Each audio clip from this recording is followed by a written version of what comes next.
Listen, 10-15 minutes ago, I was sitting on the motherfucking couch watching this is where I'm at. I am watching Chinese dramas on Netflix in subtitles. I would ask if you're okay, but I know the answer to that. And I dyed my hair last night. Uh-oh. I'm getting an echo. You're getting an echo? We're not live on stream, are we? Yeah, we are. Oh, okay.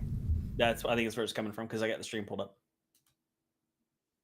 That's weird because I have, you know what? Fuck it. We'll go live. It's fine. We're just going to do it. I think this is the earliest we've ever gone live. Well, on time. Yes. Being on time is the earliest we've ever gone live. Well, you know what happened? Fucking Streamlabs update. Streamlabs update screws up everything. It does. And you know what? I don't have the time or energy to try to like fucking figure it out. No. So hey, you updated the topic, so that's good. Hey, winning. It's progress, right? Yeah. Woohoo! Here we are. Hello, everyone. You know, we'll sit here for a few minutes because, like, they're not expecting us. They're like, not. Yeah. You go live and people are like, I got a few minutes. I think I got time to go to the bathroom. Yeah, I got like 15 minutes. It's fine. I got like 10 minutes till they figure their shit out. They're probably muted at this point. That's what they're but see, here's also the thing. This is where I'm at, is that I screwed everything up. So I have Voicemeeter up, you know, and I clicked a button. You know, this shit's really finicky. And so I clicked a button and Streamlabs did the update. And I'm listening to myself. And I'm going, why can't I hear myself? And then I shut down Streamlabs and I was like, I still hear myself. Are the voices coming from inside the head? Yes. There are a lot of them. And half of them are in a gang and they're dressed in leather carrying melee objects. Fuck bullets. They want to be up close and personal and covered in your blood when they want to die. I mean, you had me with they're coming dressed in leather, but then you're like with like weapons and stuff. Kelvino's Kelvino, so Streamlabs had an update. So like Sean was like, why do I hear an echo? And then we realized that it was playing even though I was in editor mode. It was a whole editor mode activates your audio sources. I found that out. Which is stupid. I'm like, if you're gonna do in studio mode, okay, you can see it, but then like you have to mute the sources even when I had to do that. So but if you mute the sources, then they can't hear you on the current scene. So it's dumb. It's like Yes, I totally agree with that. Okay, it's fine. Hello everyone. Welcome to Waking Up. Okay, it's 12:03. It's fine. People will catch up at this point. They will. So, hello everyone. Welcome to Waking Up. I am Anna. And this is Sean. See, I have the Reese's right here, and see, I have my mirrored, so that I know that if I point this way, I'm pointing at you. Nice. Well done. Yeah, you are pointing at me. Wait, which direction do I need to point? Is that right? Oh, that's right. The fuck? What happened? I fucking hate when you order something from Amazon and they're like, okay, it's coming tomorrow or it's coming today. And then they're like, oh, it's going to be delayed till tomorrow. And I hate that. You literally just had it out for delivery. Yeah. Come on, people. Amazon keeps stuff together. Well, Reese's Pieces. Actually, as a Christmas present one year, Sean gave me an entire jar of Reese's. That was one of my Christmas presents. Yep. Reese's Pieces. Hot take: Reese's Pieces are better than Reese's Cups. Thank you. I had this whole argument with my friend Andrew, and he was like, "No." I was like, "Are you fucking kidding me?" Yes, they are. They're Reese's the fucking Pieces far superior than the Reese's Cups. Another hot take: Reese's Pieces are better than peanut butter M&Ms. Also facts, but you know why? Because Reese's Pieces are nothing but peanut butter. Yes. There's no chocolate. Yes. And to me, it's the right amount of peanut butter. I think Reese's the M&M peanut butter is too much. It's just too much. And what it's So there you go. Anyway, hot takes for today. There you go. Okay, let's do this disclaimer. All right.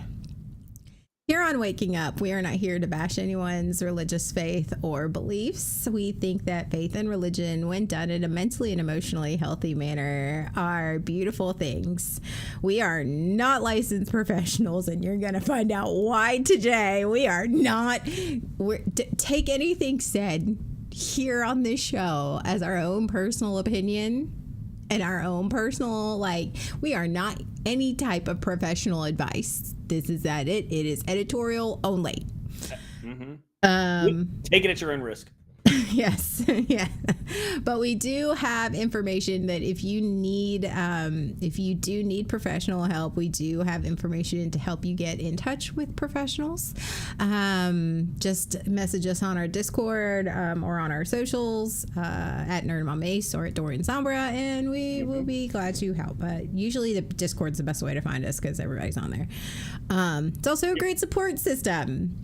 It is. When you're not avoiding people, but that's something else. We're gonna get into that later. Okay, so Sean and I, this show is about mental health struggles and mostly with our religious trauma, but we have grown over the years and we have expanded into all sorts of mental health discussions, and so here we are. But we grew up in the Carolinas, which was the buckle of the Bible Belt in the United States. I do have to say that now, and I'm sort of here for it. So that was Billy Graham territory. So for those of you who don't know, we grew up Southern Baptist, and Southern Baptist is a strict evangelical conservative denomination of the Protestant faith. It's a special brand. It's a special brand, and it just keeps getting more special. Just when you think, oh, hey, Esther. Hi, Esther. Yeah, I thought it was normal. It's not. yeah, it's like that whole you grew up that way. Oh my God, shiny happy people. Do you want to grow up with that? Did you get? Yeah, I did. The whole. Did thing. You watch the whole thing? The whole thing. Okay. So for those of you who don't know, Amazon Prime has this documentary called Shiny Happy People, and the first season was out about the Duggars. Now we're not going to get into that because you can look them up. You should know who they are, and if you don't look them up, it's a whole mess, and we don't get into that shit. However, season 2, which is way shorter than season 1 because there's a lot of shit, but there's less shit. Season 2 is about some other, what was it called? I don't even know, because I must have gone to an event, but I don't remember. It was Ignite the Fire. Ignite the Fire, like that. But there was a name for it, right? There was a name for that group. Oh, yeah. I forget what it is, but that was the event. Yeah. I forget the name of it. So there was this event that happened literally around the time when Sean and I were preteens, teenagers, and y'all, you within the first 15 minutes of the second season, I texted Sean and I went, "Hey, you want to get triggered 15 minutes into a show?" And he goes, "No, but what is it?" And I told him, and he went and watched. He's like, "God damn it." Okay, so yeah, I get this message. I'm laying in bed. It's midnight, and all of a sudden I get a message. I'm like, "What is? Do you want to be triggered? Watch that." I'm like, "No, I don't. No, that's okay." But of course, I did. So I decided that I was gonna do. Tell me your toxic trait without telling me your toxic trait. Right? So I made the really, really smart decision of putting it on while I'm working. I'm like, I'll just put this episode on while I'm doing my work. 10 minutes into it, nope, I'm out. Hold up, nope. 10 minutes, I'm triggered. I'm like, everything stops. And so, yeah, I have to deal with that while that was a stupid idea. But then, of course, I double down and I decide to keep watching it. I get to a point, the point where I stopped, I'm like, okay, I'm done for now. When they started showing the performances of Ray Boltz. Oh, right? I kicked out. Oh my God. I got up, I paused it, I got up, and I walked out of the room. I'm like, I'm done. Same. Okay, because for he those was, of you, he was so Ray Boltz is such an integral part of like a worship service. And like I knew like the sign language, you sang it all the time. Like it was a Ray Boltz. It's like you want to talk about like smell, you know how smells and songs trigger you. That was one where like I just my entire childhood right there. Because like thank you for giving to the Lord. I sang that one after my grandmother died. God, that would have hit so hard. And then don't forget Watch the Lamb. No, I can't. Like you're making me nauseous. Like I can't. Yeah, that was so. You had the same experience. Okay, yes. yeah. Oh yeah, the whole thing. Because like you couldn't watch it. It's one of those like you were so triggered and like you cringe. You can't stop watching it because you're like. It's like this out of body experience because you're triggered and you keep getting triggered because you've experienced that. Maybe not at that level because some of those people were deep into that organization and I wasn't. But all the videos, like our churches, concerts, all of that stuff we went to. We experienced as teens. The CD burnings and the music destruction. Like I almost vomited. I had that visceral of a traumatic response with it. I know everything about getting triggered by Oh yeah, smells are one of the most intense triggers, and like I don't think anybody tells you that when you're like that was never like smell like who that some of the most intense triggerings have been. But that's a psychological thing. Your memory, I don't even know. I'm not explaining it correctly, but go back and look at it. Like go back and research it. But actually, smell is one of your strongest connections to your memories. Yeah. To this day, I cannot smell Tommy Boy. Somebody walked, and I've said this before on our show, somebody walked past me one time, not long ago, like a year ago, maybe 2 years ago, maybe not long ago, walked past, because it's an older scent, like it was popular, but it's still around. Walked past me wearing it and I had to stop and I like my whole body had this reaction because somebody when I was SA'd he wore that, so that smell, like I just was like I was shaking. This visceral reaction. It's just it's but it is a thing. I can't stand the smell of ranch sun chips. Well, ranch sun chips are gross anyway. That's true. However, the cheddar ones, those are phenomenal. Those are fantastic. But but smells also triggered with good memories too. That's why, like, they are. I mean, I know this is gonna sound crazy. Fish oil. Fish oil smells so bad. Like it's not like this pleasant scent. But my grandma de Tahoe, my dad's mom, Filipino woman, cooked in fish oil with everything because Philippines, and her house smelled like fish oil. So when I walk into an Asian supermarket, because back here where I live, there's a huge Asian demographic. I walk into the Asian supermarket and it smells like fish oil, and I'm like, "Oh, grandma!" Oh, yes. It's a terrible scent. It stinks. Like my kids are like, "It smells bad," but for me, it's a very comforting scent, even though it smells bad. Yeah. So proof that good smells can trigger you badly, and bad smells can trigger you really nicely. So there's that. Yeah, exactly. Yeah. So yeah, that show that Shiny Happy People, that was definitely a trigger for us because that was we lived a lot of that experiences and just their mindset. Like it's just like because they go into the purity culture. Like they even have interviews with the guy who wrote Kissing Dating Goodbye. Isn't that I think that was the book, right? Which shaped a lot of how we and were he raised. Went back and said, "I'm sorry, I damaged y'all." Like he literally retracted it. He came back later and goes, "I realized that I damaged." Well, not just in he's come back like years later and was like, "I damaged an entire generation and their view on relationships and stuff." And I was like, "Well, I'm glad you got some help." But thank you for fucking up my life. Like that's how I feel like when you have somebody who's damaged your life so much and they get help.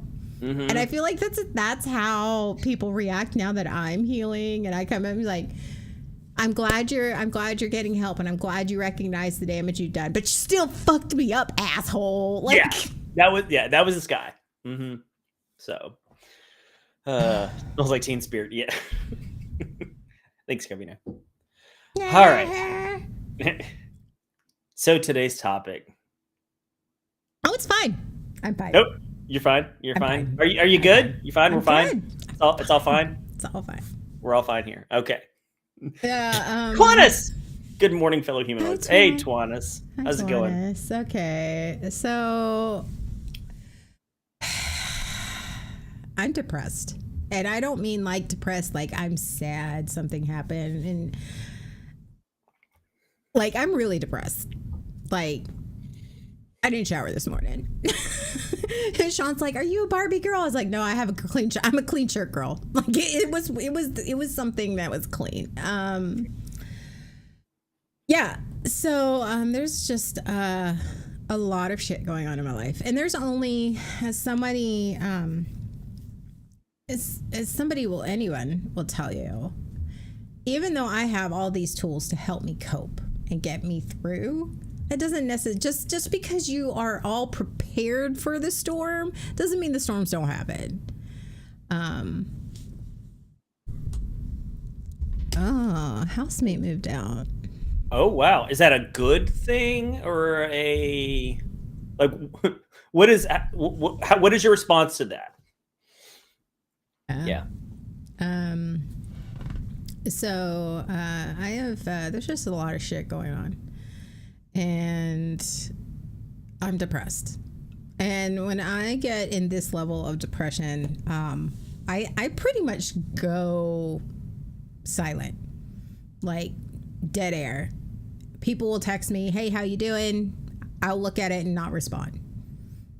And not that I don't want to respond, but it's just like I don't have the energy. But great thing about trauma is I have high functioning depression, and so I don't sit there and lay in bed for days. Like I might not shower like for days, but on the outside, when I'm around people, which is I think why I go ghost silent, because when I'm around people, because of my trauma, I instantly switch on, like you see right now. You think, how can you be depressed? Well, what you didn't see is 20 minutes ago, I'm sitting on the couch staring at my TV going, I really don't want to stream today. It's just going to take, like, I don't want to do it today. And I thought to myself, no, I need to do it because I don't want to give in to the voices in my head going, just sit here and be a potato. Now, I'm not saying being a potato is not, because I was a potato yesterday. So it's like, okay, we had a day to be a potato. But a lot of times my depression doesn't look like depression. And that's where it becomes a very big problem for somebody with high functioning depression, because they look fine. They go to work, they do their job, they function in their job, they're still nice to people, coworkers, whatever. If they have kids, a lot of times they'll just, do the mom thing or the parent thing, and they're functioning. That's what high functioning is. They are functioning. They are still doing the things that they do, but that doesn't mean they're any less depressed. It just means that they have learned over time, I can't just sit and do nothing. That's not. So what high functioning depression looks like for me is all of a sudden I go radio silent.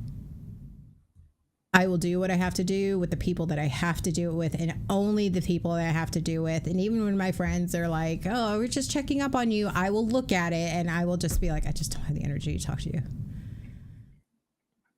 Mm-hmm. And it looks like me because I'm going to work and I'm going to my kids, and you see my kids want to take pictures, and my kids, because first off, my depression isn't for my kids. My depression is not, so I work very hard to not let that show. So it's like all of a sudden you see this, well, she seems fine. She just ignoring me. she just doesn't seem interested. Like what's her deal? Like, why is she fucking ghosting me? Why is she not returning my phone calls? Oh, okay, you said you wanted to talk, but you didn't call me. Like, it looks on the outside for that I am being a just cold-hearted bitch and I'm just ghosting it. And everybody takes it personally. And then all of a sudden I'll pop back up and people will be like, oh, so now you want to talk? Yeah, I do. And it's hard. It's like, well, you went to work. You look fine. You don't look depressed. Why? Because I showered and I got ready for the day and I put makeup on. Oh, okay. Okay. So that, because I did all of that stuff doesn't mean that I'm depressed.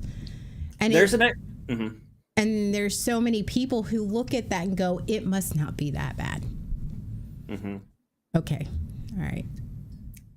There's an expectation, especially by people who don't deal with depression, of what depression looks like and how someone is supposed to respond to it and handle it. What depression looks like in people. And so when it's not what they're expecting, they don't know what to do about it. They don't know. They have those reactions. Or people like me that are codependent. That I literally said to Sean, we finally, I opened up our video chat and I opened it up and I was like, hey. He's like, hey. And I go, nope. Nope. You don't get to treat me like I'm broken.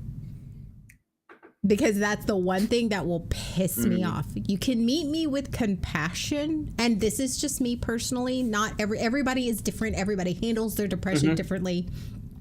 Please take that this is just me. This is not saying that everybody is like this, because not everybody's like this. Everybody has different mental health and emotional needs. Me, I need to be met with compassion and a openness, but don't treat me like I'm broken, and don't try or fragile and don't try to fix me. Support me. Sit with me in the dark. But don't. Sometimes don't even try and fill the silence. Your presence is just fine. But Sean had the voice, and he goes, hey, like that. And I went, don't you dare. And he goes, what? And I go, tell me, I was like, tell me you weren't that way and I will admit I'm wrong. And he goes, I mean, why you got to be like that? I was like, exactly. Because I've known you for over 20-something years. That you have. Yeah. Yeah, and I ghosted my best friend for 6 months. My best friend, Blue Ellie, like, she messaged me, asked me how I'm doing. And I responded to her, but I was like, I'm alive. But it's sometimes you don't even want to talk about it. Because that takes energy. That takes explaining how you are and where you're at. Which cascades into other traumas and issues. So yeah, and I'm the same way. I pull in. I don't respond. I'm like, no, look at it, swipe. And the combination of ADD and depression is, once I swipe that notification away, I also often forget that the person even messaged me. So there's not like, oh, I'll get to it eventually if I feel like it. I completely forget. But yeah, I will do the same thing. I have no energy whatsoever to communicate with people, which since I work from home and I don't get out much is a problem. But here's my question to you, Sean. Yeah. Do you admit that you're depressed or have depression? I used to not, because that wasn't something that wasn't me. That I don't deal with that. That's not something I deal with. I don't have, but I've learned. I had a therapist several years ago when I was explaining. I was talking about how I was feeling, what I was experiencing, and they're like, it sounds like you're going through some depression right now. I'm like, what? Wait, no, I'm just not I'm just not feeling well. No, you're going through depression. This is what depression is. It's what you've explained. So, oh, oh, oh, okay. So yeah, I that was not something I really admitted. I was always, yeah. I'm just not feeling it. I'm just not feeling good. Um, so I'm fine. How are you doing? I'm fine. Fine. I'm fine. Yeah. Just like it's fine. When did I'm fine and it's fine? Because like that's just I'm fine. It's fine. We're fine. right. It's a trifecta. And all of those are like never, no one ever says I'm fine. And means it for It the means it face that way. value. Yeah. Right. If I'm really fine, I say I'm okay. Yeah. That's because I don't say I'm fine, because Yeah. I'm fine is the go-to. I'm not fine, but it's like it's almost like the secret code. The I'm fine is we're fine. It's fine is the secret code of I'm in a burning dumpster fire rolling down a hill towards a gas station, but I'm fine. Like, don't ask about it. Don't. But we are not talking about We're it. not going to talk about it because No. I'm fine. Mm-hmm. Yeah. And Shit's on fire, but it's fine. Fine. And you know, you're like, I'm fine. Oh shit. Okay. You don't want to talk about it. Do you want to talk about how fine you are? If you don't talk about it, it's not happening. See, if I say to my friends, I'm fine. See, it is like the universal. It is the universal code.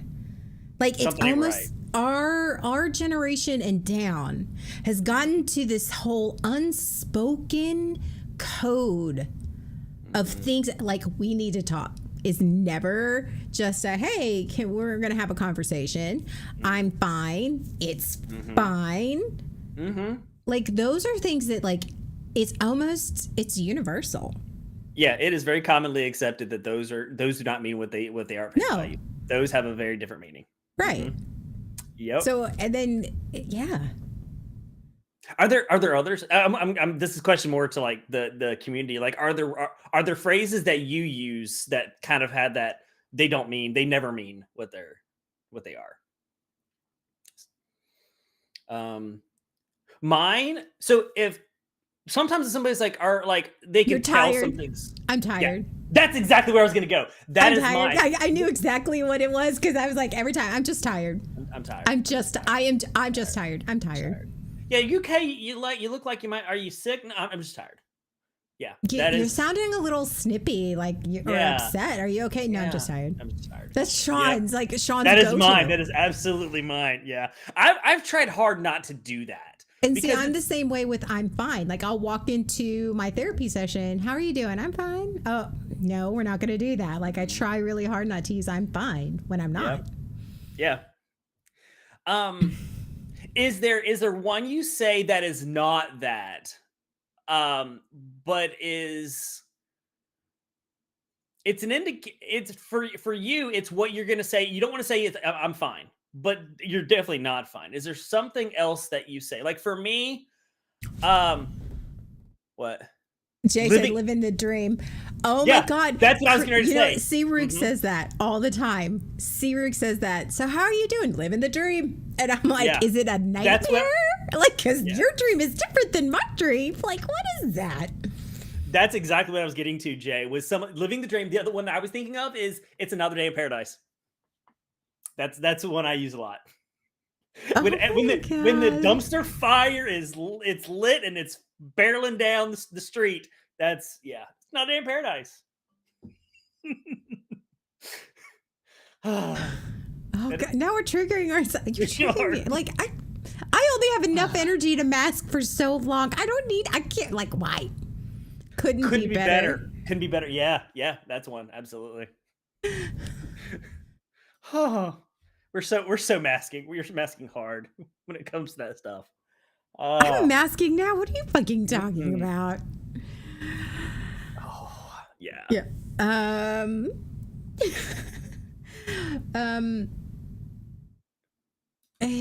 So much of my high functioning depression what you're seeing right now is subconscious. And it's very performative. It isn't fake. Now I want this to be very clear to our community. It's not that I am being fake. It is I love having to explain all this. Like it is a non-conscious reaction that my body and brain does, because as I grew up and even as I got older, well into my marriage and things like that, because they didn't, even though my mom was depressed all the fucking time, she was also a narcissist. So, you know, her depression was hers and she didn't anyway. It didn't matter how I was feeling. I had to present a certain way. And it's not like I think, and also like in my marriage, it was not because he wasn't compassionate. He didn't understand, because his depression looked and manifested itself differently. And it was never as severe as mine. So he didn't understand.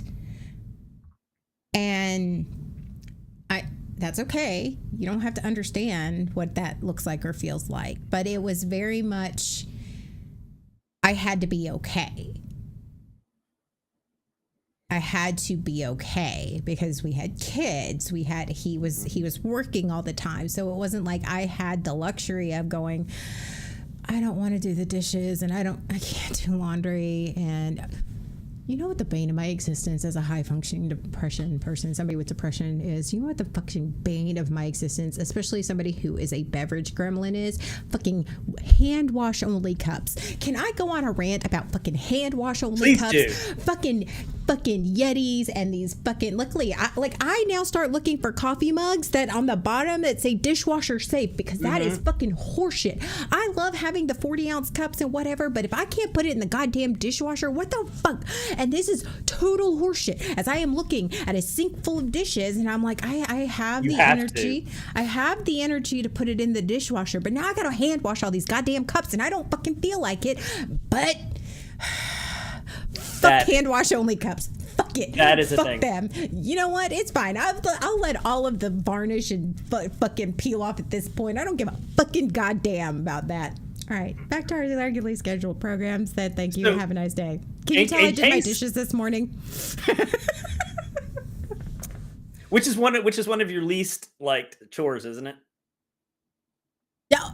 Yeah. I've gotten better, but yeah, it's sort of like, yeah. So in case any of our community didn't pick up on it, if you're planning to get Anna a gift and it's a cup, make sure it's dishwasher safe.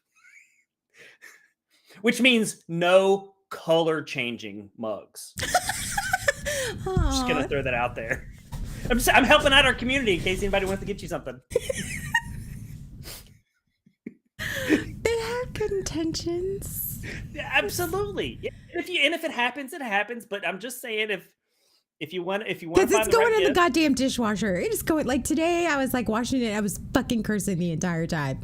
I was like, I am fucking depressed. I don't want to fucking do these goddamn dishes. And it's all my dishes. Like I didn't have the kids this past week. So it was all my and notice all my dishes were like, that's why I use paper plates and disposable shit.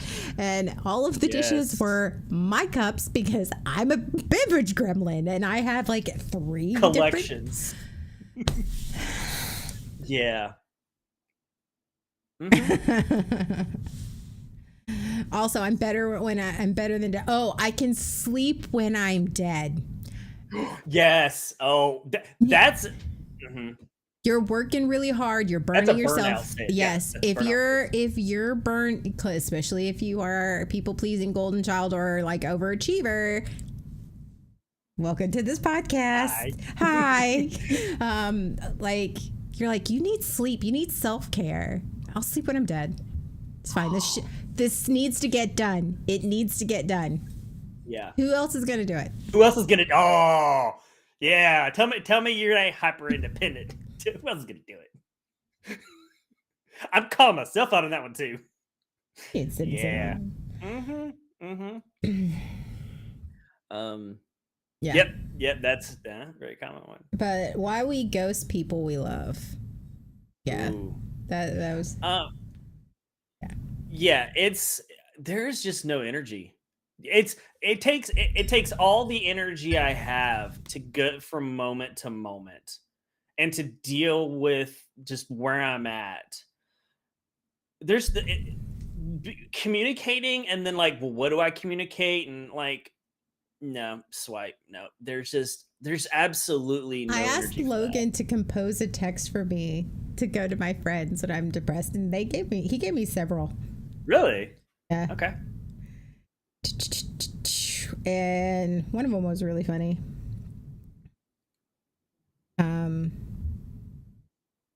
Oh, hey, I just want to say if I've been distant, unresponsive, or generally acting like a socially inept cryptid, it's not because I don't care. I'm in a depressive episode right now and trying to keep my head above water. Conversations feel like marathons, and even replying to texts has been a lot.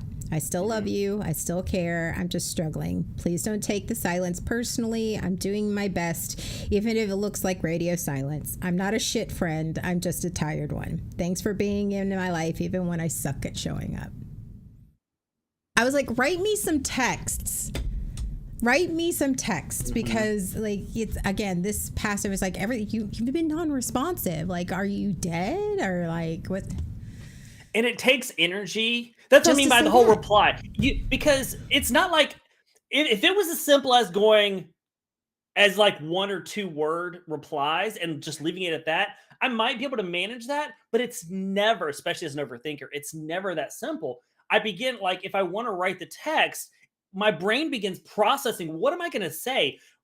How is the person going to respond to what I'm going to say? Like, if I keep it really brief, are they going to be okay with that? Or are they going to freak out? Are they going to think it's them? Like, what am I going to, so that's where all the energy begins consuming of writing the right thing. Yeah. And doing that multiple times per person. That's exhausting not being depressed. That's why I had sometimes. Logan do it. I know you say things. That's say what really you smart, want. actually. Yeah, say what you want about ChatGPT, and it's the same information just said in different ways. And like I just did that this morning because it's like I there's a laundry list of people who have been checking in on me, and this past week has gotten really bad, especially since Thursday. And I'm like, I have disassociated. Like I am in a disassociative state in that type of depression. I took a depression nap yesterday, which are the fucking worst, by the way.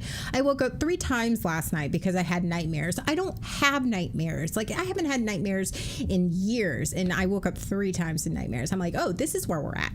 My depression has like mild, like stages. Okay, stages and mild, like milestones, and I'm like, oh, we're at this level. That's where we're okay. at. Cool. Yeah. And on the outside, I look like, oh, look at that smile. Aren't you so pretty? I fucking dyed my hair last night. Like, come on. That's where I'm at. I'm like, tell me you're in depression without telling me you're in depression. What are the identifiers of, yeah, okay, I'm depressed. I'm definitely there. For me? Yeah. Outwardly or inwardly? It's both. Pick one. Either way. I know what, like, doom scrolling's not a thing. That's usually how I disassociate, which is most of us with trauma. Yeah. How I know I am like in a depressive state is my body feels exhausted even after I've slept all night. I get urges of the like dye my hair. What can I control? It's that the exhaustion is the big one for me, but like the nightmares, this is one. When somebody is talking to me, especially my kids, and I know that this is terrible, but when somebody is talking to me and I literally have not heard anything that they have said, not that I am thinking something different. It is literally like you are in a soundproof room and you can tell they're talking to you, but it doesn't go through the glass. And I'm literally, I have to like, I've gotten to the point where I am aware of it, and I have to snap myself and go, I need to, like, I literally have to force myself to focus on the words that they're saying. Otherwise, like, I don't remember. And it's, and I find myself forgetting shit. So don't tell me something. That's why I say, hey, can you send me an email? Or, hey, can you text me? Or, hey, I need to write this down. Otherwise, I don't remember anything. My memory becomes shit. Mm-hmm. Yep. Do you find yourself like when you're in that like you're not hearing anything, almost you physically shake that off? Like it's like for me it's like it's like I'm shaking cobwebs off. It's visibly representative. Yeah, like you do this. You do the head shake. Yeah. Oh yeah, like the head trying shake. To pull yourself out of it. Like okay, the head shake. Focus. Yeah, it's the head shake. It is absolutely. I do. Yeah. Oh yeah, absolutely. Yep. For me, it's the exhaustion. It is the absolute total exhaustion. I find myself sleeping longer and not. There's usually if I'm not depressed, I'm like I sleep to a point. And I'm like okay, I'm laying in bed, but I'm not gonna, like okay, I need to get up. But when I'm depressed, there's none of that. It's like I'm laying in bed, and yes, I'm gonna continue. Like I feel like I didn't sleep at all. I feel like I just need a little bit more sleep. If I just get a little bit more sleep, and then it's never ever enough for me. I'm like, and my anxiety goes up because depression and anxiety are besties. They're besties. Yes. And you would think anxiety, it's like, oh, you're depressed, so you're not going to feel anxious. No. It just looks sadder. Anxiety goes up. And my desire to do anything, like I love streaming. I love gaming. Like I have not had the kids this week, and I'm like, I really want to game. Like I don't know how many times I've walked past my computer and like I really want to play Sea of Thieves, or I want to play. I haven't gamed in a while. I even tried picking up because I'm picking up Call of Duty World War II on my console in my bed. I'm like, that is the only thing I've gamed for like maybe an hour this whole week, but it was because I was able to lay in my bed. And it's like I want to look cute. I just don't have the energy. I want to spend time with my kids, but because I'm depressed, that means my neurodivergent capacity is super low. And so it's like, okay, like and that's the worst part, is that your desire to do anything, you want to do it. You want to do it. You want to go out to like yesterday, my friend was like, hey, I have a pool. I'm like, I want to go out and swim with her. But it's like, that means I have to get dressed.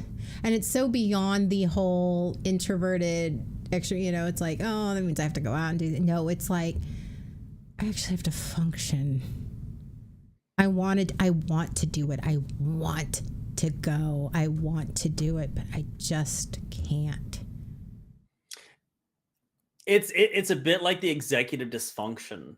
Yeah. Where, and like in my head, there's a part of me that's going, just do it. Like there's a part of me that's trying to will myself to do it, and there's just nothing, but it's dead. It's muffled.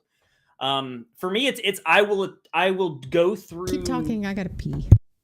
I will go through places, opportunities to do something that I like to do, like gaming, for example. When I'm depressed, like I'm like, okay, I want to game, and so if I make it to my desk, I'll sit there and then I'll just stare. Like I'll stare at the list of games. I've got like Game Pass, so there's just tons of games, hundreds of games, and I'll just stare at it, or I might scroll and like. Nothing. There is just this dead silence, and there's I can't do it. I can't find the energy to push the button and to play a game. Like I want to, but it's just not there. Oh my god! Do you have cameras in my house? Because that's exactly it. It's like, and games that normally excite me, like I'm like, oh yeah, no, just dead silence. I'm like, I want to feel something. Nope. Exactly like it. But There's a talking point on our list that it's like the reward for high functioning depression, burnout, breakdowns, and finally people asking, why didn't you say anything? Ooh, that's what I mean by people that don't go through depression, don't deal with it, often don't understand it. But there's the other thing though, is that why didn't you say anything? It's like, and what if I did? Yeah. Like if I would have said something, even though I look on the outside, like would you have taken me seriously? Or if they had taken you seriously, how would they have responded to that? Because I can tell you, I have been the poster child for unhealthy responses to depression. I'm calling myself out here. It has been a difficult journey for both of us because it's the dynamic between the two of us. I have been the poster child for unhealthy responses to someone who's dealing with depression. Oh, I remember there was one time you were shotgunning questions at me. I remember. Yeah. And what I mean by shotgunning questions is that, you know how a shotgun works. Like if there's, boom, cha-chink, reload, boom, yeah. cha-chink, reload, boom. Yeah. And it was just one right after another, right after another. And it was just one of those, first off, my neurodivergent brain was just like, it doesn't handle well to that at all. If I am not in that whole high mania part of my brain, no. Mania part of my brain, you can shotgun me questions all the time and I'm like this. But then when you add the depression onto it, it's like I can't even form a sentence when no one's asking me a question. And so it was like, how are you doing? I think I'm depressed. What do you need? How can I help? Do you need this? Do you need that? Can I do this? Can I do that? I'm like, what the fuck? I don't fucking know. I don't fucking know. Yeah. I screamed at him. I'm pretty sure I screamed at him. Yeah, I think I'm pretty sure you did. Because Mr. Fix-It over there wanted to fix me because he's like, as long as you're sad, I'm gonna make you happy. What do I do? Yeah, because for the longest time, this includes years into the reboot, and I still deal with it. I still deal with it. I still don't, I still make mistakes. Is I codependent, Mr. Fix-It, White Knight. Like when you tell me you're depressed, all of that just comes rearing out full force. I need you to be okay in order for me to be okay. That's what's screaming out of me. Which then triggers me because I'm a people pleaser, which then triggers me to become very performative and not honest. Because he needs me to be, and my kids and my marriage and just even my family members, everybody in my life, it's like I have to be okay so that they can be okay. So that because if I'm not okay, because I have surrounded myself with people who are fixers, like, I don't know, they're just a magnet to me. I know that there's some psychological attraction, I guess, but it's one of those, they have to fix me. And they're uncomfortable and dysregulated until they fix me. So I have to pretend to be fixed or okay, which is why I think I ghost, because it's like, I don't have the energy to pretend like I'm okay. And I know that they're going to need me to be okay. So if I don't say anything, they'll be fine. Like then they can fill in the blanks themselves. And you'll deal with the fallout later when I'm okay. When I'm actually okay. Yeah. I recognize I did not make that easy for you. I recognize that I responded in some very unhealthy ways. The other thing that I've done that other people do, but I'm going to talk about myself because it's what I've done and I'm taking responsibility for it, is I have been the cheerleader. Aside from the Fix-It, I'm also the cheerleader. Go team, go! You can do it! Oh my God. I'm sorry, am I triggering your previous... Oh my God. Again, I know an exact moment. I was sitting in a Taco Bell parking lot and it was raining.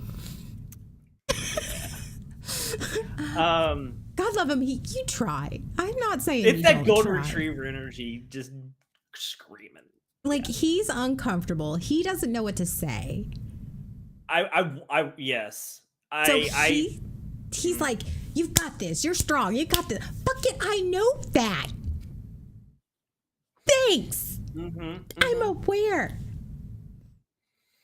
I am aware that I am strong. I am aware that I'm going to survive this. This is not my first episode. Like, I get it. But I think it's that plastic positivity that bothered me, because it wasn't coming from a, sorry. No, go ahead. It wasn't coming from a place of just caring. It was coming from a place of, I need you to be okay. It was because encouraging is still a way to fix it. If I encourage you enough, you'll feel better. And if you feel better, I feel better. So it wasn't pure. It wasn't benevolent. It was it was another way I was trying to fix you. And it was invalidating. I felt invalidated. Gotcha. Because when you say you're strong, you got this, it's yes, I understand I'm strong, but that is negating and invalidating where I'm at right now. And yes, we do. And when you're in that state, some people just need that constant cheerleader, and maybe that's what they need. I respond very badly to that, because I am very self-aware. And I know that I'm strong. I know I will survive it. I am aware. I see the 5 steps down the road. But right now, I am not strong. Right now, I am broken. Right now, I am feeling sad. Right now, I'm feeling empty. Right now, I am feeling those things. Just because I am strong does not mean I am feeling these things any less. So when you're going, you've got this, you're good, you've got this, it's for me, it's invalidating. Yes, I'm aware. I've got it. But that doesn't make me feel better. It actually makes me feel worse, because I'm needing to, again, feel like I need to speed this up. Oh, yes, the time, that's definitely an issue. Is Asta, he has gotten better. This was years ago, so yes, these were like when we were saying these things several years ago. This is after the reboot for a couple years, so this was not it. He's gotten much better. Yeah, I said I still make mistakes, and I still have to catch myself. Like, it is not 100% just, it just comes naturally to me. I still have to catch myself when I'm like, if I'm responding, I'm like, ooh, yeah, that's not. I am more self-aware, and so I try not to make one of this to put something out there that is like, oh, ooh, that feels very cheerleader. I don't think that's not what she. Every once in a while, when you need encouragement, that's one thing I do appreciate about you is you sometimes are at a time where you'll say it. If you feel like you can say it, you'll say it. Hey, I need some encouragement right now, and that's what I've had. And I'll say I don't know, and that's honestly when I'm depressed, like right now, I'm like, I don't know what I need, so I don't know, and that's okay, right? Mm-hmm. That's where he's actually grown a lot, is because when I said I don't know, that's when he would start shotgunning ideas. Yes, I'm just gonna throw everything out at you. Something will stick. Yeah. When I say it now, when I say I don't know, you're like, okay, well, I'm here. Just whatever you need. I'm here to do this, whatever you need, but I'm here. And so he's gotten used to that. I think I might have traumatized him a little bit into that, because No, actually, see, the fact that you've responded in years when I have done something that was hurting you and not helping you, you let me know. So, and I appreciate that. Even though it's been difficult, I have appreciated that you do tell me, so that I don't. So I've been able to learn what works best for you. Now, what works best for Anna doesn't necessarily work for other people. Everybody deals with it in their own way, and everybody needs something different. But for us, I've been able to learn and grow in that area. and now I make fewer mistakes when it comes to something like that. When it comes to responding, and I now you talked about the whole people going, well, why have you ghosted me? Why aren't you responding? Blah blah blah. That's something else that's been a big issue for me. Is like I've been that person who has gone, why aren't you? Whether I said it or not, I'm thinking, why aren't you responding? She's just not responding. Why is she? And so that's another area where it's like, okay, I've you said something, I've responded in whatever way I feel it needs to be done, or not responded. Here's where I know that I've grown a little bit. Mhm. Here's where I know I've grown, because instead of saying things like I'm okay or not or whatever, Mhm. for example, let's see. Oh, Sean, like, okay, so Sean on Friday said, wanted to check on you. How are you doing? I said, poor. Like, instead of just going, I'm making it or whatever, I've just been very much like, and he responded, and then I didn't respond back. But it's one of those, I'm shitty. I'm alive. I'm pretty terrible. I've tried to, and I think the people that are in my not necessarily all of my friends, because not all of my friends are in that inner circle, but at least they understand that when I respond, even if it's a short one-word answer of terrible, shitty, I'm disassociated, I'm fucking, they understand that that's about as much as I can communicate at that moment. But at least I'm being honest and they know where I'm at. Mm-hmm. Yeah. The anxiety of not responding, which is so, let me tell you, Sean and I are both anxious attachment people. Mm-hmm. That no response thing fucking eats your gut. And that's something I've had to learn, especially in these situations, because it's not only just a not response, it's a you're feeling this way, and I'm fighting my codependency and fix it and all that stuff, and fighting the anxious attachment of she's not responding.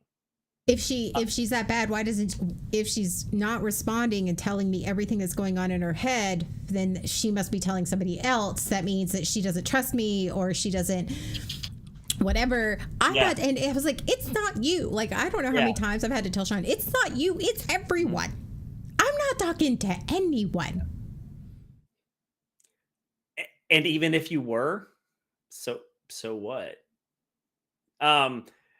It's been a process. It has been a part of the journey to learn to just like we've done the last couple days. It's been very just a couple messages, like a message a day. It's been very sparse, and for me, I'm being able to sit with that and understand that, and just go, this is what it is right now. This is how she feels. This is it's not me, and it's nothing for me to fix. It's been difficult. Yeah. So. But yeah, I think that is just where it's what I have the energy for. Mm-hmm. And that's what, I mean, healing doesn't have to look neat and clean. It looks messy and it looks dismissive and it looks that way, but sometimes that's all I have the energy for. How are you doing? I'm just checking in. I'm in a funk. Oh, that's my other one. That's my other one. Oh, yeah. I'm in a funk. I'm in a funk. It's my general, I'm in a funk. My general, I don't know if I'm sad or angry or triggered or whatever. I'm just in a funk. Yeah. I'm in a funk. But I don't try to pretend, I think. It's just one word. Shitty. How are you doing? Fucking shitty. Surviving. Yeah. Oh, yeah. Surviving. That's another one I say a lot. Surviving. That's the big red flag to all my friends. How are you doing? I'm surviving. Fuck. Okay. Yeah. Feeling some sort of way. Yeah. So Why is it so important to at least voice how you are? Now, I'm saying, like, you don't have to respond if you don't want to. Mm-hmm. Let me make that very, very clear to anyone. You know, so many people, it's like, well, you should have told us, or you should have let me know, or why didn't you say something, or whatever? Because I understand you physically can't. Like, yeah. I don't know how many times I've sat there with my phone and I'm doom scrolling, and the text comes up or a message comes up, and I'm like, stare at it. I've done that. Yeah. I don't even open them because, you know, sometimes it'll say read. So I don't even open them. Leave it on read. That's usually what I do is I'll leave it unread. I'll swipe the notification away. And then hopefully I'll remember later at some point when I'm feeling better. But that's why I leave the notification on. Yeah. It's like, I just won't even open their chat. Yeah. Mm-hmm. Because then it'll show as like there's a notification. I'm like, oh, okay. Okay, yeah. The telling people is still something I struggle with. What? Yeah, I know, right? For me, it is the burden. It is that feeling of burdening someone. Of being vulnerable. That's something I'm still working on is being vulnerable with people. So I don't want to do that. My tendency is to completely pull in and to shirk everything else. Don't talk to anybody, don't say anything, don't leave the house. And just like I'll go from work to the couch. To work to the couch. Mine's the bed. Sometimes I make it to the bed. Sometimes I just end up on the couch, sleeping on the couch. Well, like, especially when my kids are here. Yeah. Like, I'll just, because I have a big TV in my room. I have everything in my room. So it's there's no in between. It's you work because you got to work, and then you're in the bed. Yep. It's just no time for anything else. No energy for anything else. Right. But so that is why it's super important to have a check-in system, because depression is a voice.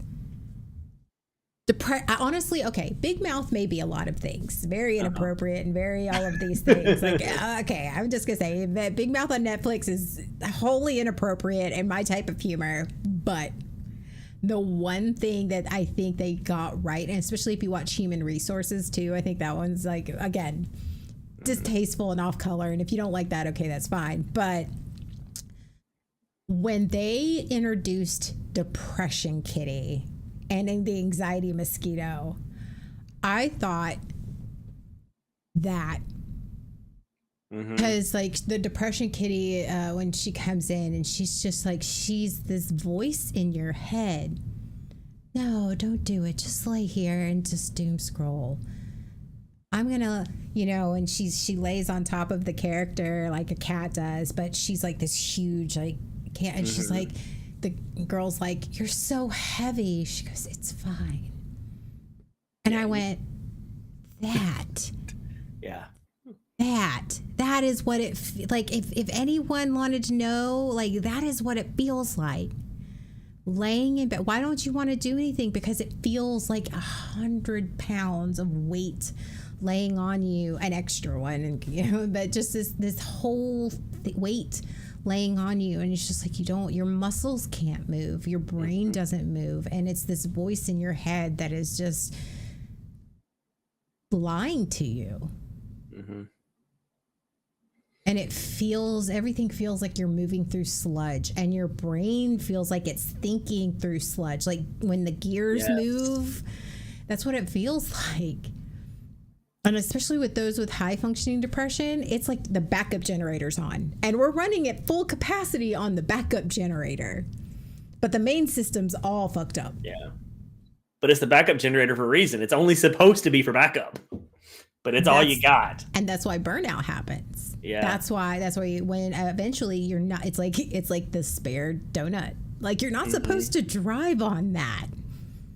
That's supposed to get you to a place where you can get help and fix it and you know, change your tire, get a new tire, whatever.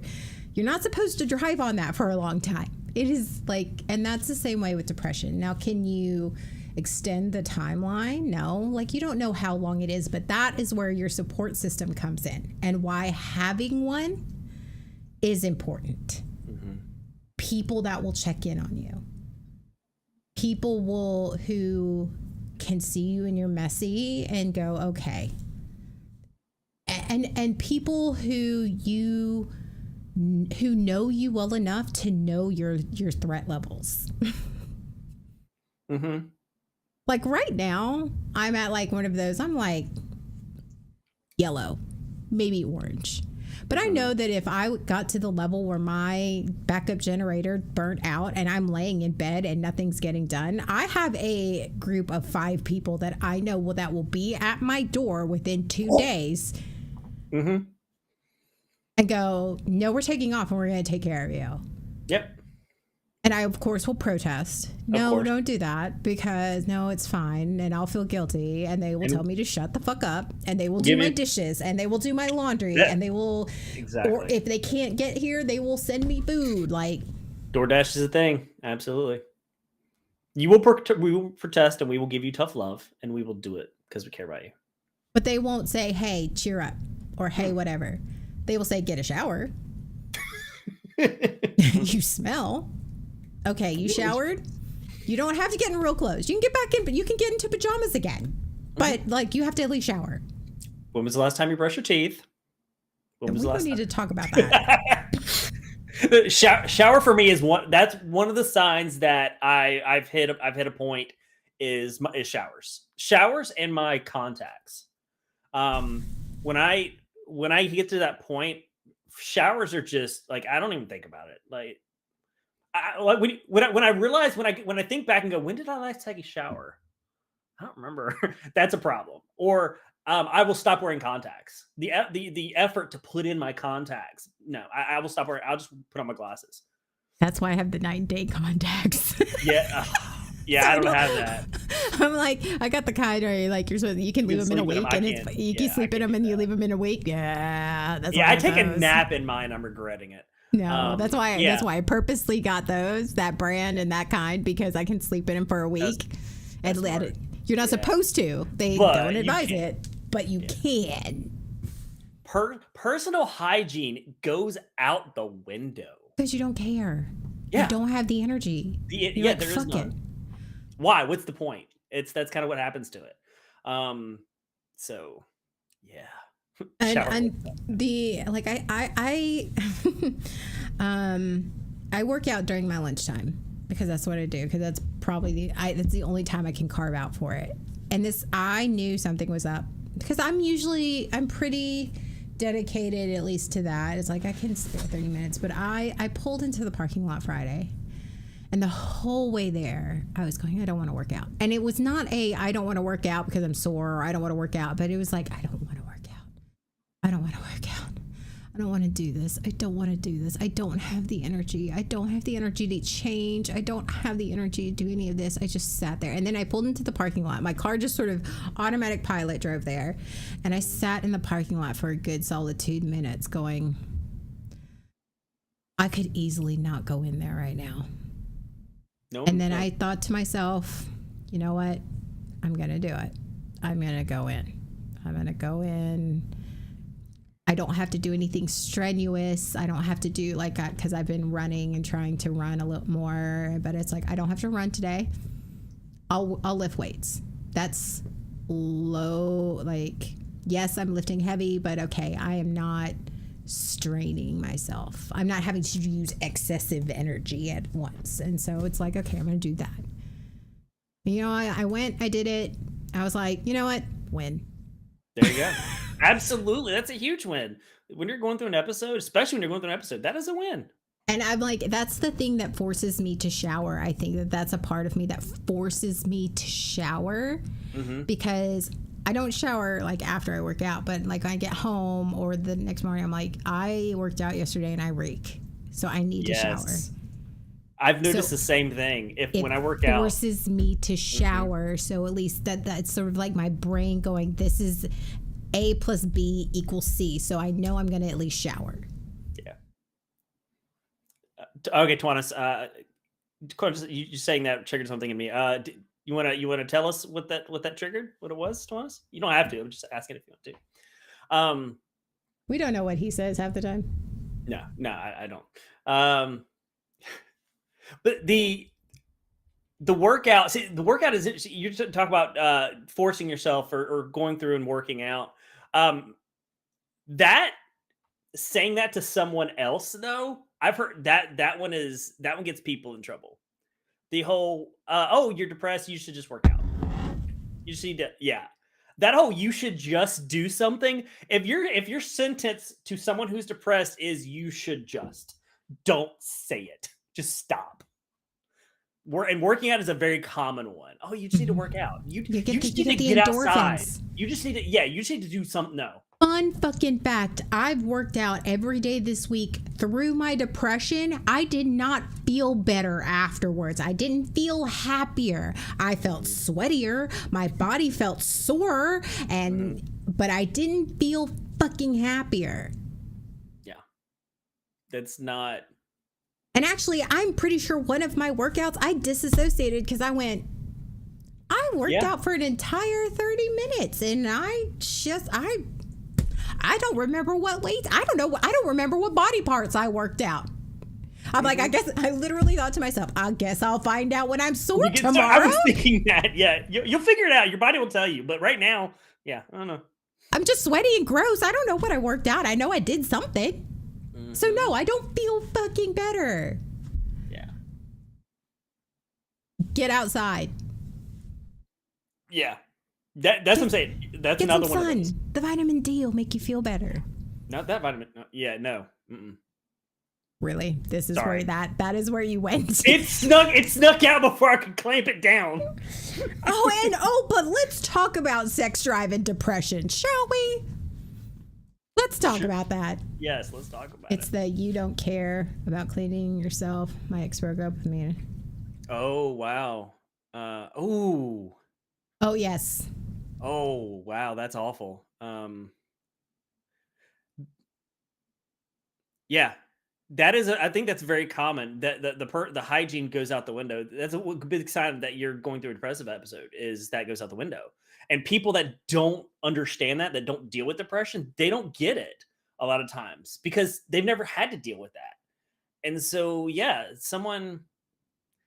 I mean, that's. I hate that you went through that, but it sounds like she just didn't understand. Oh my God, what is that song by Citizen Soldier? Why is like, which he's got so many good ones. I know. Hold on, I have it saved. Hold on, because there's a line in it that it hit so hard. We're all traumatized, Twanis. It's why we're here. You're among good people. It's fine. Yeah. And if someone says they're not, Easy's never been this hard. That's the song, and it was the line. Why does the shower seem so far away? Yes.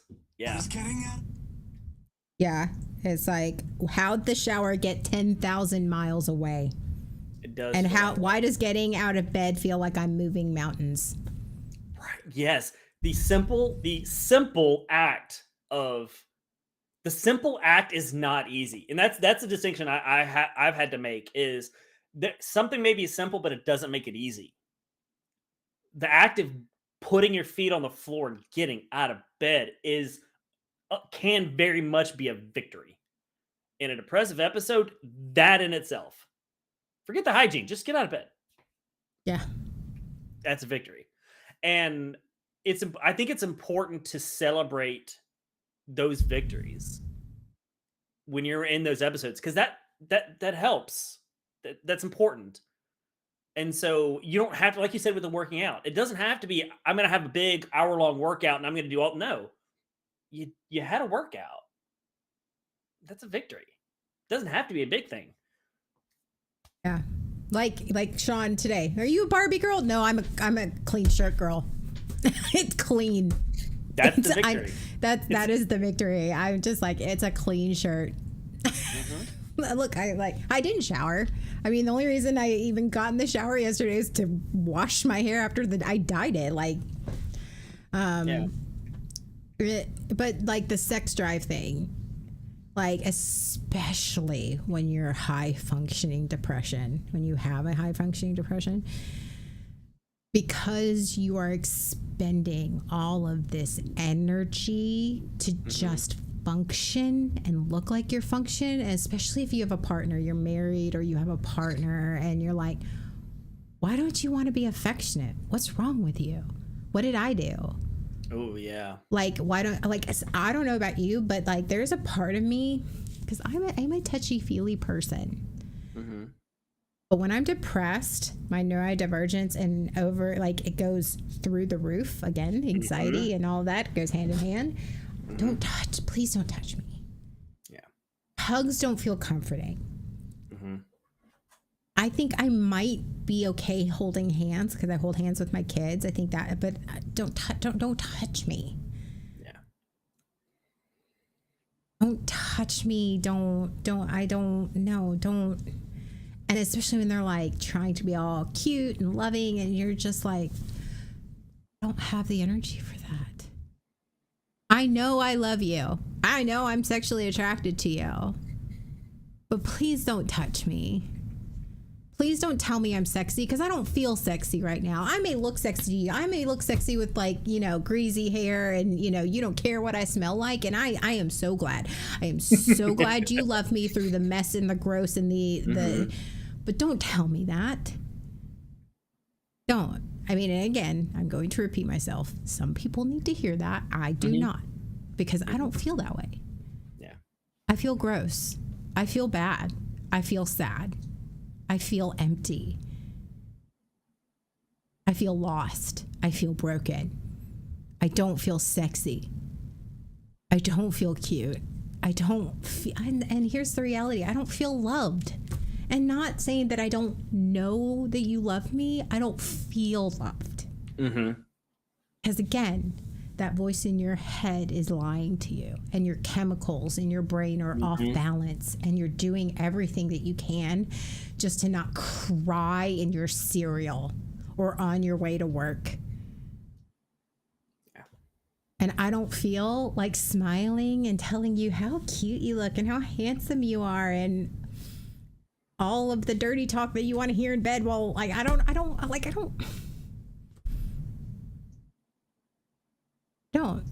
And it's not that I don't, and it's not that I'm not gonna ever. And I know for me that's hard because it feels like rejection.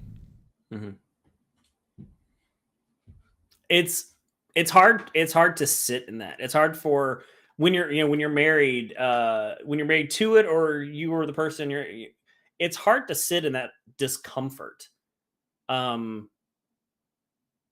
That, like you say, the spouse or the person will try to be cutesy and fun. They're trying to like get you to pick up your mood and try to be like whatever,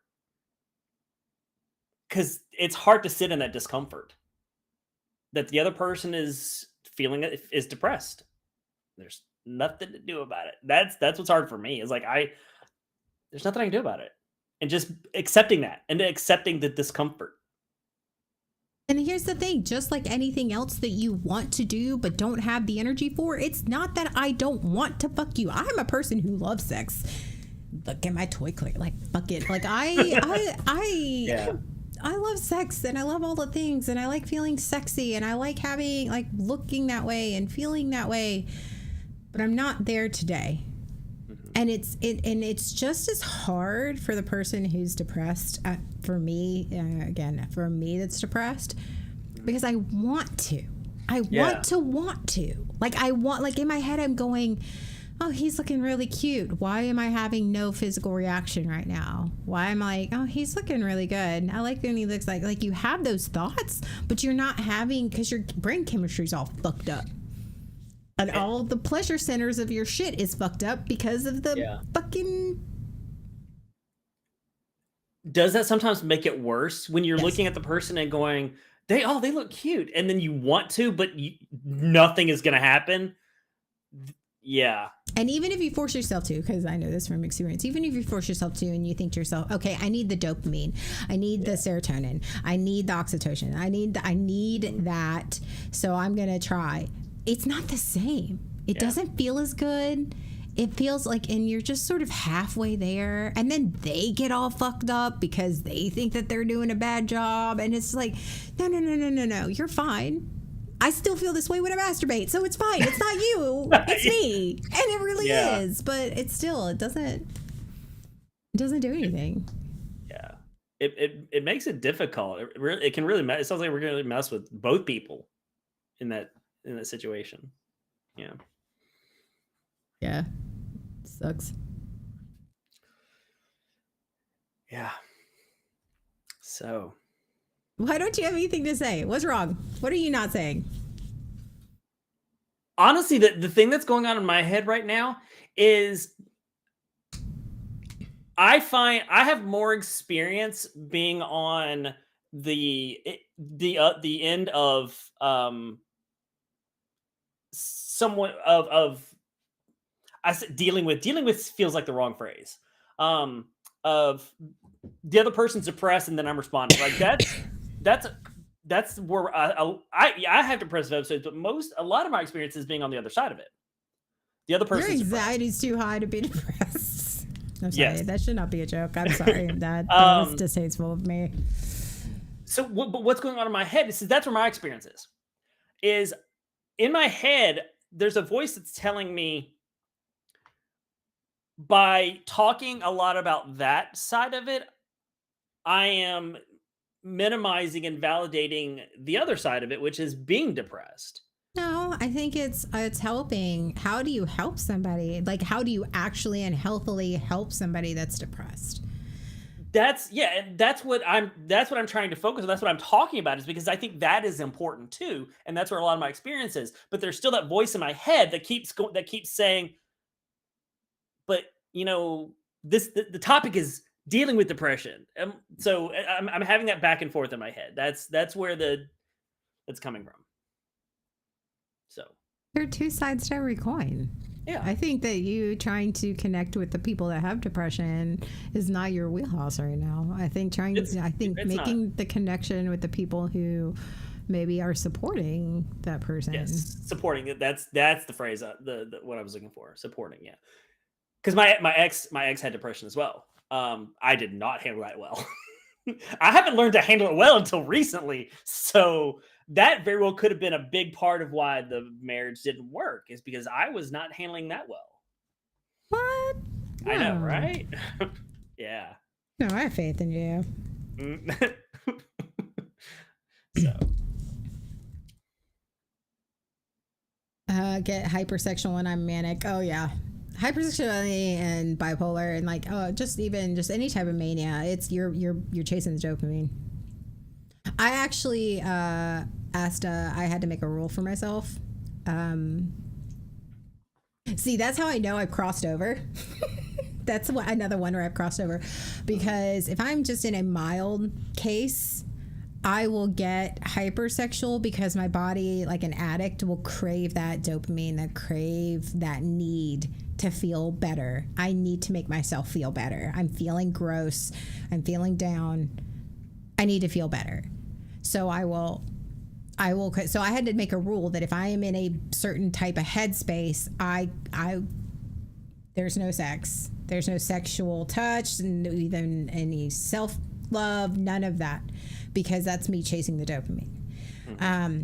It's when I know I've crossed over is when I don't want it at all. gotcha.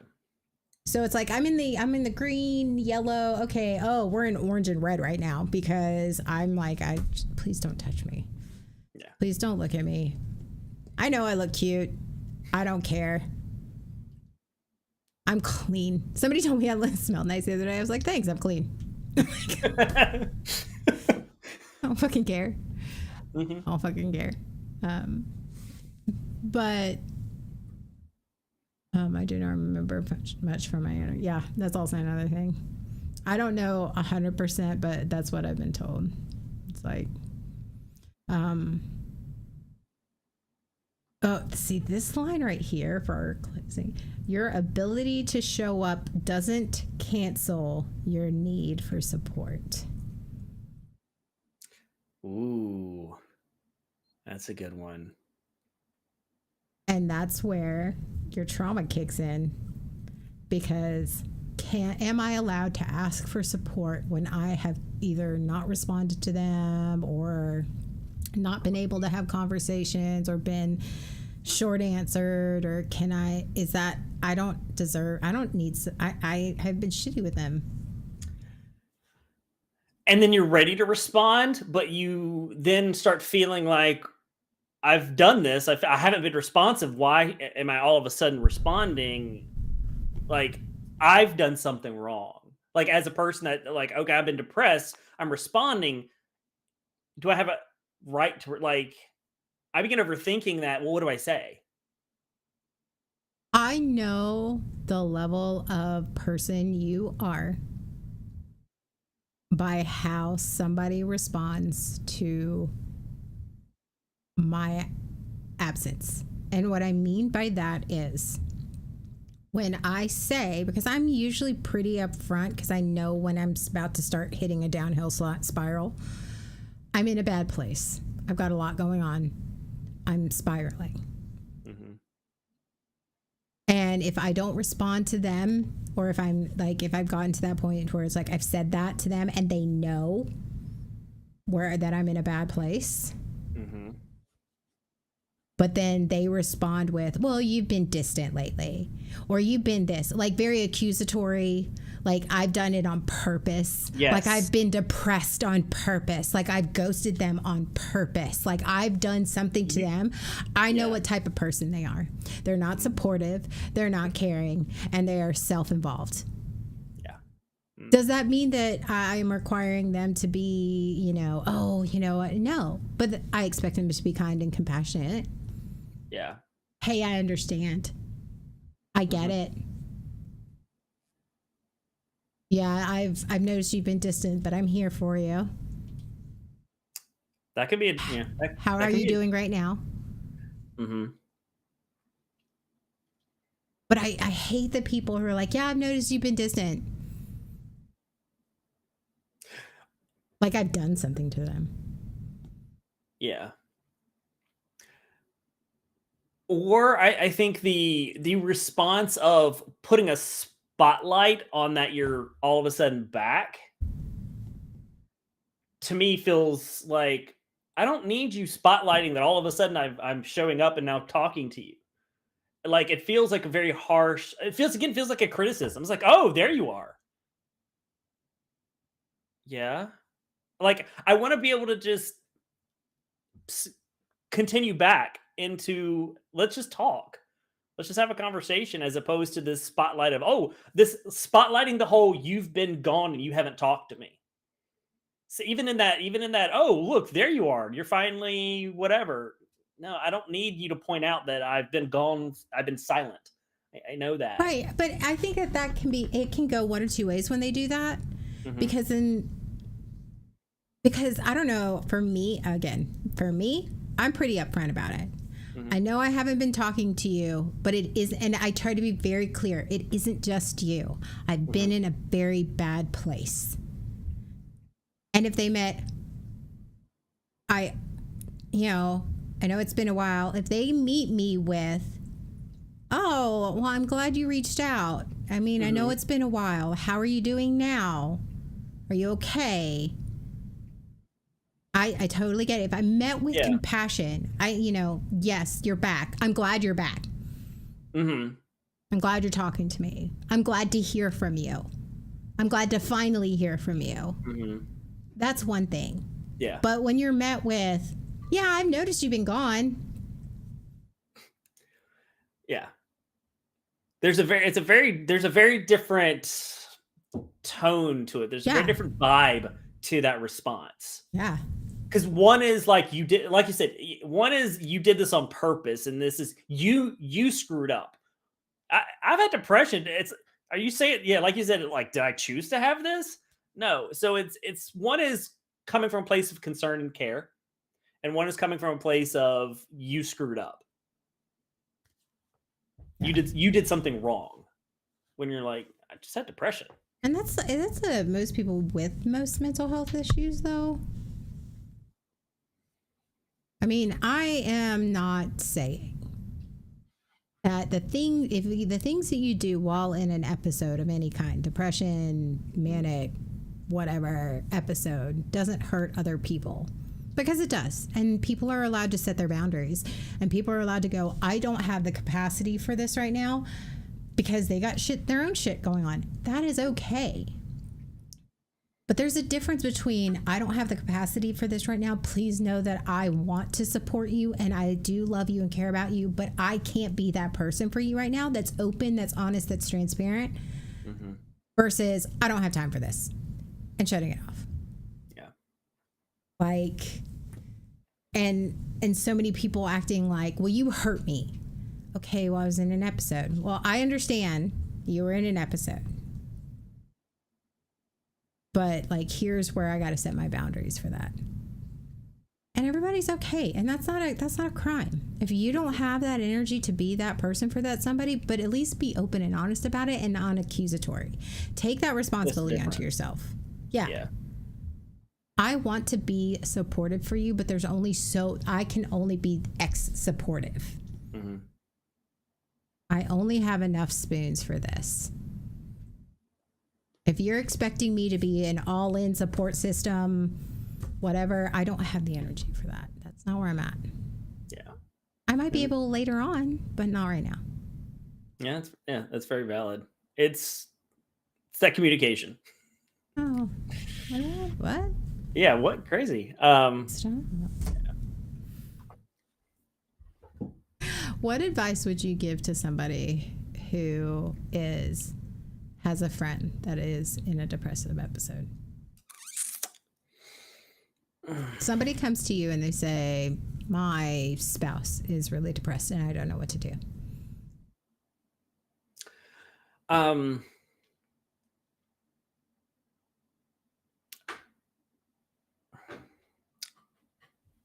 Even if it comes from a place of, I've screwed this up enough times, don't do this. Don't do that. There's the do's and the don'ts. The don't is, don't try to fix it.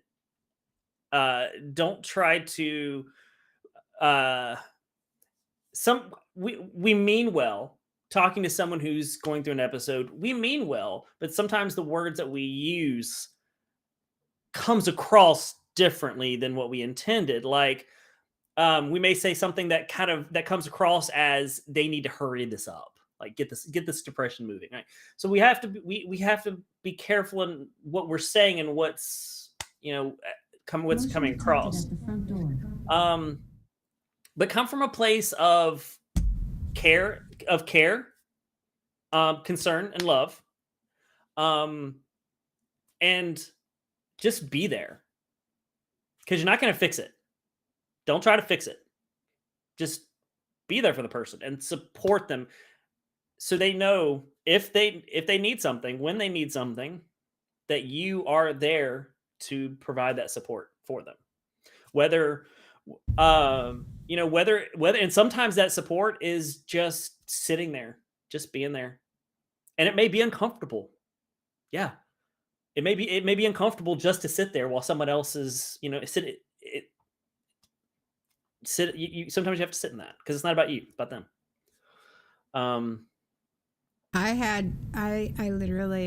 Both Sean and Jay, like in October, I went through a bad episode and I literally video called them. I said, I don't want to talk. And they're like, okay. But they sat on the phone for like hours, and they like, Sean was just working. I was just like, I was laying in bed staring at the TV. I was looking at the TV. I wasn't watching TV, but I was staring at the TV. Yeah. I was like, just sit there. Occasionally they'd look over. You okay? Yeah, I'm alive. Okay.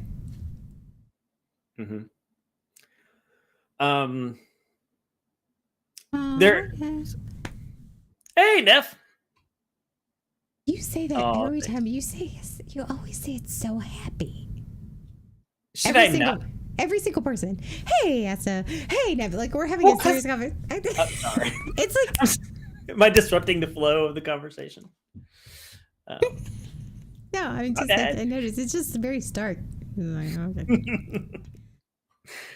But yeah. But sometimes there's a lot of things that get neglected when a person's going through depression. Like I said, the personal hygiene, but a lot of times it's like stuff around the house. Like it's the chores. It's the you don't have energy to do your own hygiene. You're not gonna you don't have they're gonna have energy to do all the other chores, and that can create its own stressor for a person going through a depressive episode. So sometimes that's the thing. Just do the dishes, do those chores that need to get done, so that's something that they're not stressing over. That's not compounding the depression. Like you said, you've got a support system that's going to converge on your area, and that's something we're going to do. But the big thing is don't expect them to take the lead. That's tough. And it's a balancing act. It is. It is. I think But a lot has to do. Sorry. Just call me when you're ready. Oh, okay. That's but then you go radio silent. You don't text in on them. You don't check in on them. So you just go, okay, just you text me when you're ready. That's a good point. I think a lot has to do with your relationship with the person, because an acquaintance or a friend that's not really close, and you may not know what they need, versus someone like you and I. We've had this conversation. We've gone through this. We've if I don't have any idea, I'm not listening at this point. Right. And yeah, exactly. Yeah.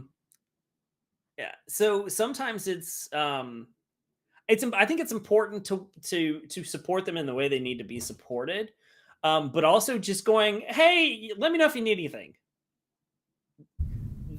That person, there's a good chance that person is not going to say anything, at least not like if that's all you say, and then you go, like you said, go radio silent. That doesn't tell them that you want to help. That tells them that you just want to feel better about yourself for saying something. Yeah. So yes, it's one thing to say, hey, I want to support you. I don't know what you need, but I want to support you. But then check back in. Because you honestly may not know, especially if you've never been through that with them before. You may not know what they need. I have a friend of ours who's going through a rough time. She's going through a really, really rough time. And I know that there's nothing I can say to make her feel better. There's nothing I can say, nothing I can do. She's just going to go, she's going through it. So every now and then I just say, hey, you don't have to respond, but I just want to let you know I love you. And it's just like, it's just saying, hey, I'm thinking of you. I'm here. Mm-hmm. Not asking if she needs anything, not asking if there's something I can do, just saying, hey, I love you. That. And even though there's a part of me that's just like, I want to say shit. Saying shit's just going to make things worse. Just know I love you. And I think saying something as simple as I care about you. I love you. I'm thinking of you. Mm-hmm. You don't have to respond. You're just, I'm here. Just that reminder is that low pressure of going, if you I know if you need something, you'll ask me or you'll say something, but I'm going to remind you that you're not alone. Mm-hmm.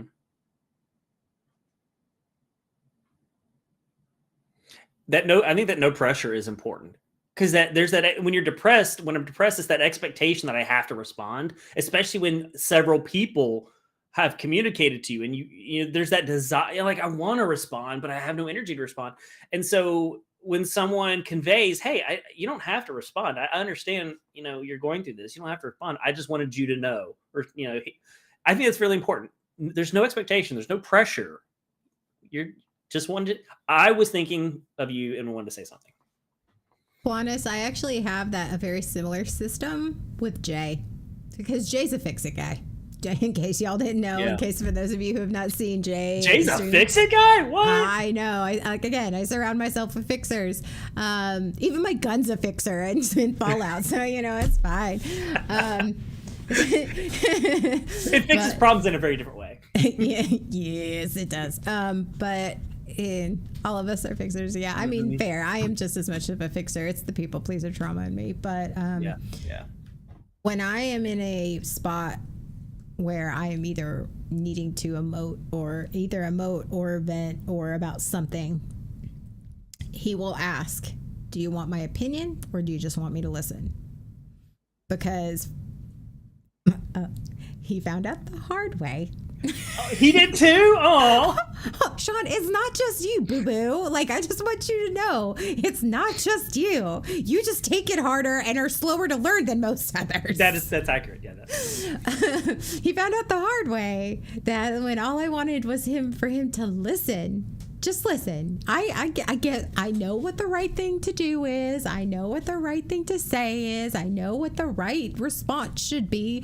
I just need you to sit there and I want to bitch for 10 minutes very loudly with a lot of curse words. And I don't need your fucking opinion. I get it. He does take it hard like a champ. I mean, he does. Yeah, absolutely. Right on the chin. Yeah, learning to let you verbally process instead of me trying to interject and fix it. It was so difficult for me when I was going through that transition. I had to put myself on mute. It's still hard for you. It's not. It's hard. Yes. It's less hard. It's less hard, but it's still. You're right. It is. When I feel that urge, when I feel like I'm gonna say something and I shouldn't, I hit the mute button.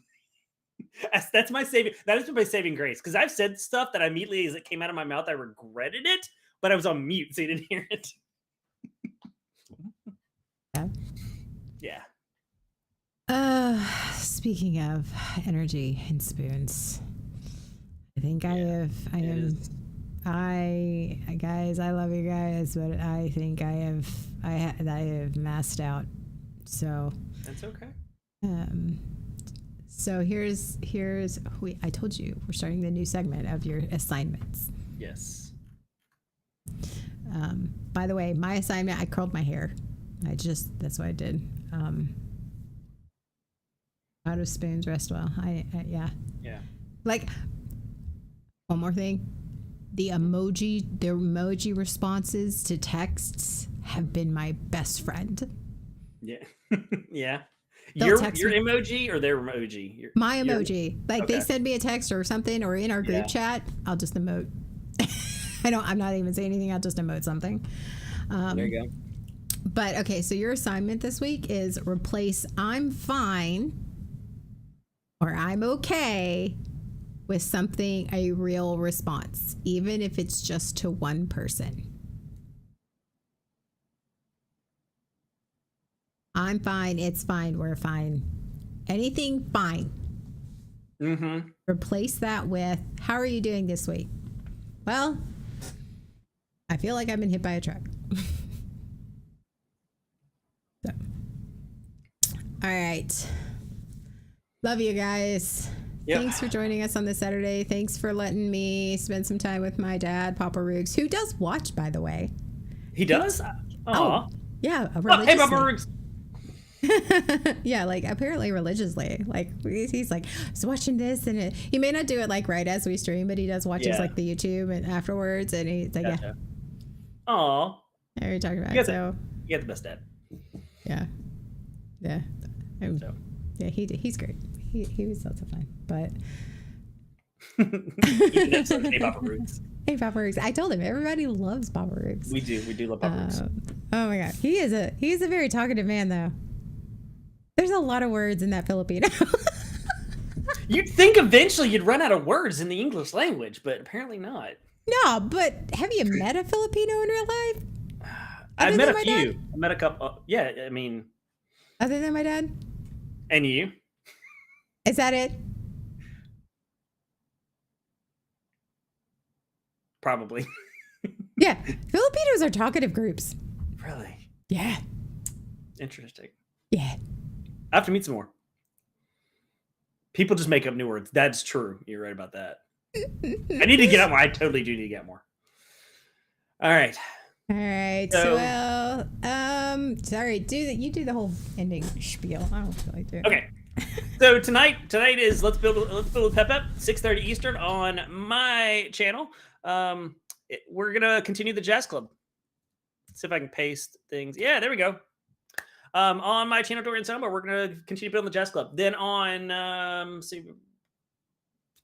Tuesday's Three Birds and a Dragon, where we roll a d20 and let it run our lives. That's gonna be the Team AOA. It's on the Team AOA channel. First one there in the link. Where are we in the Jazz Club? Yeah, we're in the Jazz Club. We're on bag like 9 or 10. So we're like 2/3. We are building on the second floor of the Jazz Club. And then so Tuesday at 8 o'clock Eastern on the Team AOA channel is Three Birds and a Dragon. And then Nev is going to be gaming after that on Tuesdays. And then he also games on Thursdays. So check Nev out. He's right there in the chat, Zarknor. And then on Wednesday is Jay. Jay does his house flipping, his gaming. He's hilarious to watch. So check him out while he's doing his cozy house flipping, which is sometimes not quite cozy and more flipping. And that is on the Tainted Jay channel. Yeah, exactly. And playing with his dogs, which is probably one of the best parts of the show. So that's on Wednesday at 8:30 Eastern. And that brings us back to Sunday, 1 o'clock Eastern on this channel. More waking up. That's it. That's the week. That's it. Yeah. All right. Your homework, people. Do your homework. Talk to you guys later. Bye. Bye, guys. Did you really just high five over me? Right No, now? we didn't. Okay, we're live. Hello. Last week, You don't even do that well from the front seat. Okay. And the bear's coming with the cup and spoon. That's a straight up PBR for the table. Yeah. I think it called